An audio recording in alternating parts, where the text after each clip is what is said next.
WWE Money in the Bank 2023 is now in the history books. It just got done a few minutes ago from the O2 in London, England. Overseas pay-per-view, so it was on early for the rest of us here because of the time zone differences. And what a newsworthy show this was. This was a newsworthy show. You want to talk about shows that are going to leave people talking? This show is going to leave people talking. There were tons of surprises. There were 2 surprise returns and something that I don't know if anybody was expecting in the main event of this show. There was a turn. They really did a lot on this show. Like, WWE is without question shifting directions on this show, and there's a lot of storylines in place right now for the rest of the summer that are going to carry us through SummerSlam into even Payback in September. So we've got a lot to discuss, y'all. Let me go ahead and get to the I'm gonna go over the main event. I know y'all want to talk about that. First of all, it was a great show. The fact that we got this show a week after Forbidden Door, which had that Kenny Omega Will Ospreay match that was just completely bonkers. We are blessed as wrestling fans. I want y'all to sit here and understand how blessed we are. It doesn't matter if you like AEW more or WWE more or New Japan more. They have given us a lot of good stuff this year. Yes, they've given us bad stuff too, but it's been mostly good. And that's good. I mean, you have to sit down and understand that's good because there were so many years when wrestling was just, had problems. You know what I'm talking about. Things have improved. So the opening of the show, and they announced a sold-out crowd of 18,885. Don't know if that's an accurate number because WWE likes to inflate the numbers a lot, but we're going to talk about the men's Money in the Bank match, Money in the Bank ladder match, which opened the show. Damian Priest, Logan Paul, Butch, Ricochet, Nakamura, LA Knight, and Santos Escobar. I like the representation in this match. You know, the diversity. You know, y'all love that word because you've got 2 Puerto Ricans, a Mexican, a Japanese man, a British man, an American, and a YouTuber. Because, we're like a different species from regular people.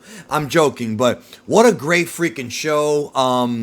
What a great match, I mean. Now, both Money in the Bank matches were good for different reasons. In this match, it wasn't the best Money in the Bank ever, but it was good. They did a spot where Logan Paul, it was funny, he tried to work with Damian Priest, he tried to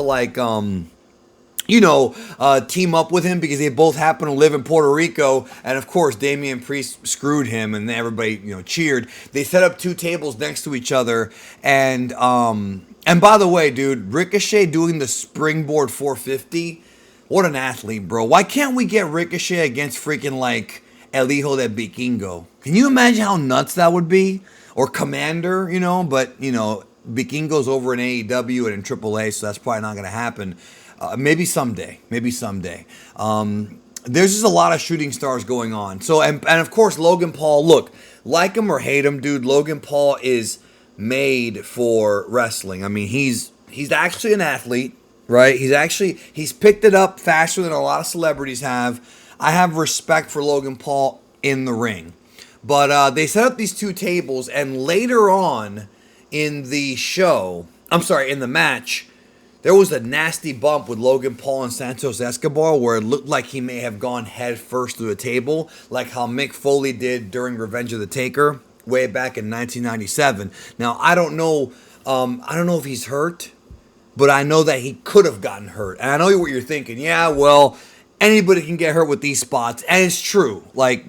These ladder matches are brutal. And we're going to go over the women's match a bit later. But right now, going into this show, I know that the favorites were Logan Paul and LA Knight, right? They were the 2 big favorites that people thought were going to win. Yes, folks, people thought Logan Paul was going to win because, the whole YouTube thing. But no, Damian Priest won. And this is slowly beginning. We're going to get back to this later in the show. This is beginning the downfall and the disintegration of the Judgment Day. Now, if they do the Judgment Day breakup the way they've done the Bloodline story, which is a different chapter every week, little by little, you don't tease it for 3 years. You don't want to wait 3 years for them to break up, but maybe the next couple of months, every episode of Raw, they have like a little piece of the story evolving. You're going to have a great story. You're going to have fans into it. That's how they should do this, because now that Priest has the money in the bank, during the show, me and my friends were talking about like, what could they do here? Because is Finn Balor going to win the title and then Priest cashes in? Or is Finn Balor going to lose and then Priest cashes in and then Finn Balor gets jealous? There's a lot of ways they can go. They could even have Finn asking Priest for the briefcase if he loses. There's a lot of different directions they can take here. And I like that. I like that. One of the things you want to do when you're booking wrestling or when you're producing a product, a television show, is you want to ask questions. All the great shows that people are into don't give you all the answers in episode 1. You don't want all the answers. You want to keep watching and slowly, open up the mystery box, so to speak. And that's what this is. There's lots of directions they can take, and they're all interesting. So this is the beginning of the breakup, and we're going to get more into that later in the show. Speaking of breakups, Raquel Rodriguez and Liv Morgan over Ronda Rousey and Shayna Baszler winning the Women's Tag Team Championships. I could not believe Shayna turned on Ronda. I knew there was going to be a breakup, and I knew that Ronda was going to eventually put her over. I had been saying this for a year, that instead of Ronda winning the title at WrestleMania, which is what they were going to do last year, that was the plan, to have her win this year. They changed it, of course. It would actually be better if Ronda and Shayna have a match and Ronda puts Shayna over. And I guess we're going to get that at some point soon, because she turned on her. That was a surprise. I was not expecting that. I knew they were going to eventually break up at some point. I was not expecting that. Out of nowhere, Baszler just attacks Ronda from behind. The crowd went nuts because they saw a moment. She choked her with the Kifida clutch or whatever. It's a choke. It's a rear naked choke. And Ronda went down and she got pinned. I mean, basically, Rodriguez, Raquel Rodriguez and Liv Morgan hit their finishers, and Ronda was out. And of course, Ronda getting pinned is a big deal. Not as big of a deal as what happens later in the show, but a pretty big deal. So now they're the new tag team champions. And I don't know, man. There's been a lot of rumors that since Amanda Nunes retired, that Ronda might come back to UFC to have another run. This could be the beginning of that road where maybe Shayna does beat her and she walks away from wrestling and goes to UFC. Remember, they're both owned by Endeavor now, so it's not that hard for her to do that. Either way, that I was surprised. I really was surprised. Bud Light sponsored WWE, and that's another surprise because Bud Light's been under fire lately. So I guess they're trying to maybe win some people back from the other side. I have no idea, but they were here. So Damian Priest cut a promo and he said he wants to be Senor Money in the Bank, and he's saying no matter what title he cashes in on, he's going to be champion. So then we have Gunther and Matt Riddle. Now this match, first of all, Michael Cole mentioning that they wrestled in Progress Wrestling shocked me. I could not believe they said that on the air. And they also refer to WWE 2K23 as being like the number one wrestling game. They actually said wrestling, and that's, considering Vince is back, that's shocking. However, Vince may have not been at this show because he maybe doesn't want to fly overseas. He's an older guy. Nevertheless, I still think that him even mentioning Progress was kind of crazy. And obviously that whole wrestling game thing is for them. I think it's a subtle shot at AEW because Fight Forever just came out a few days ago. That's AEW's game. So, but maybe I'm overthinking it. This match surprised me because it was a good match. There's nothing, it was not like a classic like what Gunther has given us. Like Walter's given us so many of these throughout the years, especially at WrestleMania. That was a great three-way. It was almost not a squash, but Gunther dominated like 70% of that match. And I was surprised to see that. And it's interesting because Gunther won with a leg lock and Riddle tapped out. So Riddle had an injured ankle and Gunther worked on the hold and tapped them out. And that's good. I mean, I like that Gunther's using more submissions. They're kind of expanding his moveset. And this led to the awesome post-match. Now, where do they go with Riddle? I think some people online are going to think that they're going to like bury him or that this was a burial. I'm not sure about that. I'm not sure. He did a good job in putting Gunther over. So Drew McIntyre made his return people popped because this is his country, or his, the UK. He's from the UK, from Scotland, and there have been rumors of him like leaving WWE and contract negotiations and all that. I guess he just wanted some time off, so he gets to the ring and basically has a confrontation with Gunther where he claymores him. And then he holds up the Intercontinental title. So that's going to be the next feud. McIntyre and Gunther. Of course, at WrestleMania, Gunther pinned him in a three-way, but it'll be a one-on-one feud.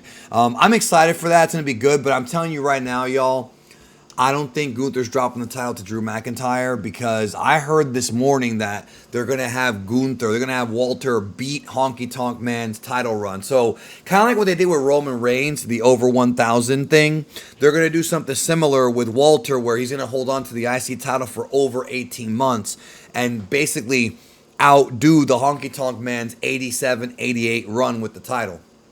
So, I don't mind it. It's not really a problem. The Honky Tonk Man's run was so long ago, and if they're going to make Walter really strong, this is a good way to do it. Calling him the longest reigning Intercontinental Champion of all time is kind of a cool thing. So, I like that. Moving on, Cody Rhodes, Dominik Mysterio. This is another match that, first of all, we'll talk about crowds and things like that, but this is another match that was really an interesting match. It didn't go too long, but it was good for what it was. Dominik, unlike Brock and Roman, who were dominant bully heels, Dominik is more of a cowardly heel. So Cody got to work with him here and kind of do a lot of those kind of cowardly heel spots where he's running away from him, and Rhea Ripley is helping him out. Stuff that we see all the time from cowards. It was good stuff. Dominik is great at this character, and he's super over as a heel. And speaking of super over, Cody Rhodes got a massive babyface reaction. So Cody losing at WrestleMania, while I still think it would have been a perfect time to make the switch, it did not hurt him as much as people thought it did. And I think that now with the way things are going, I think Cody beating Roman Reigns at WrestleMania next year, I think that right there could actually work now. Like, I think they're still going in that direction. I told you guys this after WrestleMania. They were going in that direction. And nobody else said it but me. I said it. I said they're doing the Starrcade, Dusty Rhodes, 84-85, Ric Flair feud, where Dusty lost 84 but won 85. Now, 85 had a Dusty finish, but still, because he later on gave it back to Flair. Then he beat him in the summer of 86 or 87. I don't even remember. But the point is that this time they're going to have Cody beat Roman if they do the rematch next year at WrestleMania. But man, he was over. The finishing sequence was interesting because, basically, Cody caught Dominik in a 619 and then hit this Alabama slam. Then he hit the Cody cutter and the crossroads for the pin. It was a decisive, definitive 1-2-3. It wasn't like a back and forth, I caught you out of nowhere type of thing. No, he pinned him 1-2-3, and he should have, because Cody's top babyface. Cody should not be losing to Dominik Mysterio. In fact, he shouldn't be losing to anybody who's not a tippy top heel, right? Like a Roman or like a Brock, and those are his only two losses in the company were to Roman and Brock. So the Brock feud's still going on. Then John Cena made his return. That was very interesting, and he basically is teasing WrestleMania in London, which I had also heard about last year, that they were considering doing a WrestleMania in London, because now that Peacock is available, they can do an international WrestleMania and not have to worry about the pay-per-view times being off or whatnot, because when they did SummerSlam 92 from Wembley Stadium back in 92, literally, it was on tape delay. The pay-per-view was not live. It was a pre-taped pay-per-view. I think they taped it on a Saturday, aired on a Monday or something like that. I don't remember. But this will be live. But now that people are kind of used to watching pay-per-views, at 3 p.m. or sometimes at noon if you live on the West Coast. And if you're in Hawaii, it's 7 in the morning or some crazy time like that. Something like that. It's not that big of a deal. So then, surprisingly enough, it was weird. Grayson Waller came out And he talked about how much of a fan he was of Cena. They go back and forth. He says he wants to do WrestleMania in Australia and this and that. It ends with Cena. He hits Cena. He cheap shots him. Cena puts him in the AA, and he left. So it was a nice little surprise. I wasn't expecting it. It was a nice surprise. Cena being this sort of WWE, I guess, a spokesperson, that's a good role for him.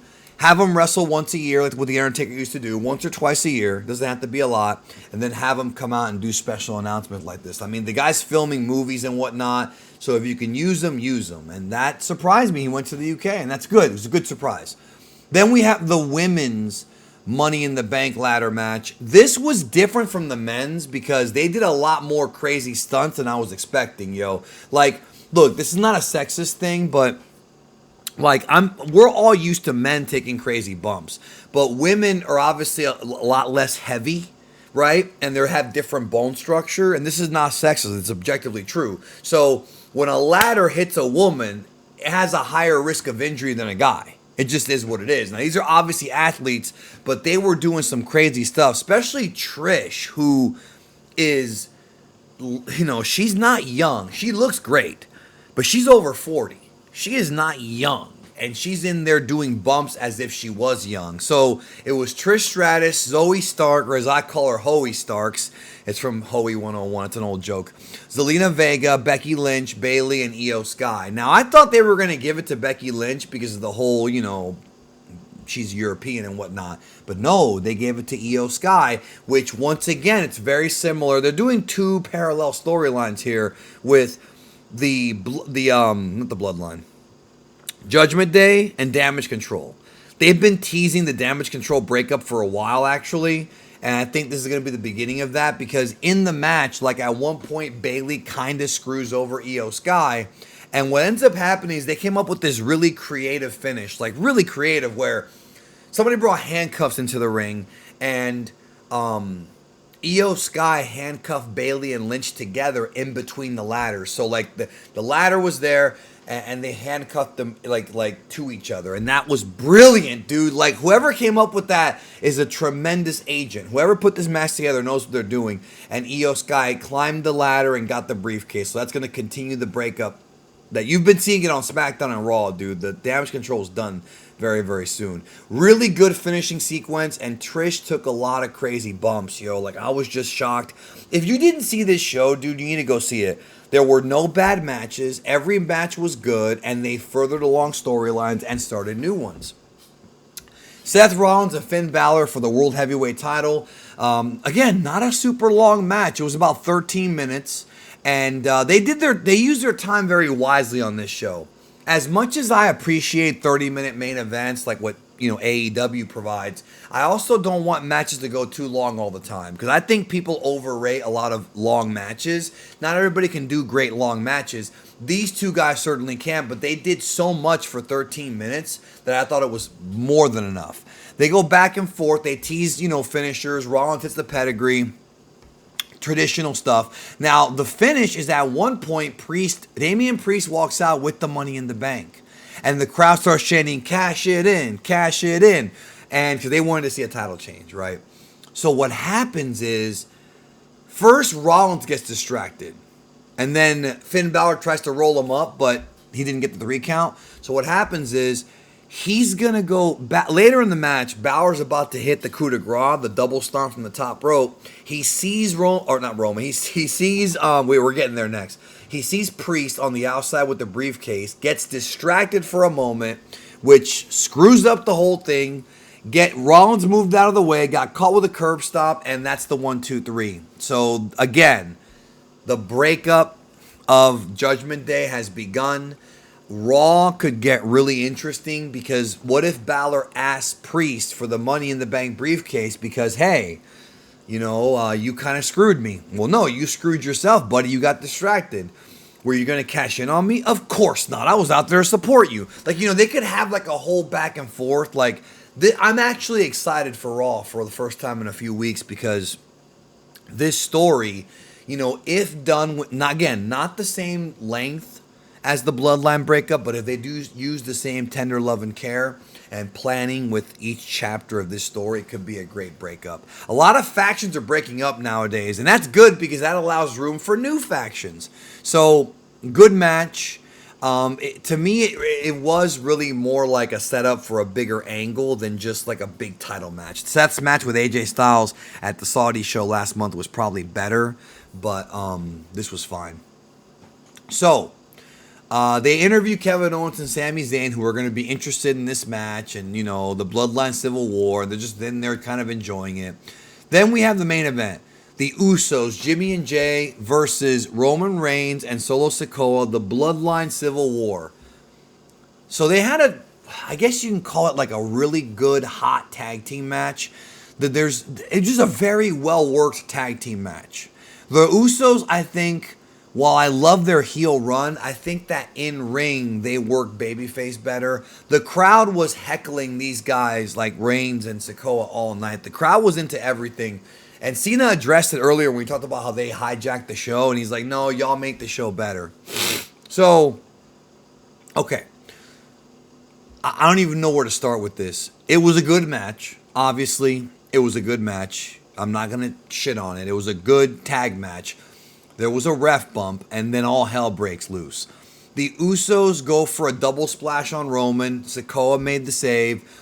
They hit the double Uranagi. They did a lot of tributes to other Samoans here. And then Sikoa hits the Samoan spike. And then Reigns hit the spear. Now, they're about to stack them up. Because they showed the shot from WrestleMania 37 of Bryan Danielson and Edge being stacked up when Roman pinned both of them. They used that as a clever sort of throwback to that. Again, this show had tremendous, like the storytelling on this show was just totally phenomenal. Just really good. So he's about to cover him and they kick out. So it gets better. They fight to the outside and they're teasing the Umaga John Cena Royal Rumble 2007 spot where Umaga was going to splash Cena through the table, the announce table. But Sikoa misses. Jimmy moves out of the way, and Sikoa goes through the table. So they get back in the ring, and then, you know, Roman Reigns and Jey Uso are going at it. Boom, boom, boom. Superman punch, super kick. Really good stuff, dude. Really good stuff. He hits Jey with a spear, and Jey kicks out. Jey kicked out. And he kicked out with a low blow, which is what Roman did. There were so many throwbacks to previous matches here. Because remember, Roman low-blowed him in the nuts during one of their 2020 matches. God, this was so good. This is one of the best shows of the year, y'all. Royal Rumble, Elimination Chamber, and WrestleMania were all great. Saudi was pretty good, and this was great. Like, WWE pay-per-views have been really good this year. Even the Puerto Rican show I had a lot of fun watching. So, no bad pay-per-views. Some of their TV is lacking, but the pay-per-views are great. So, this is crazy.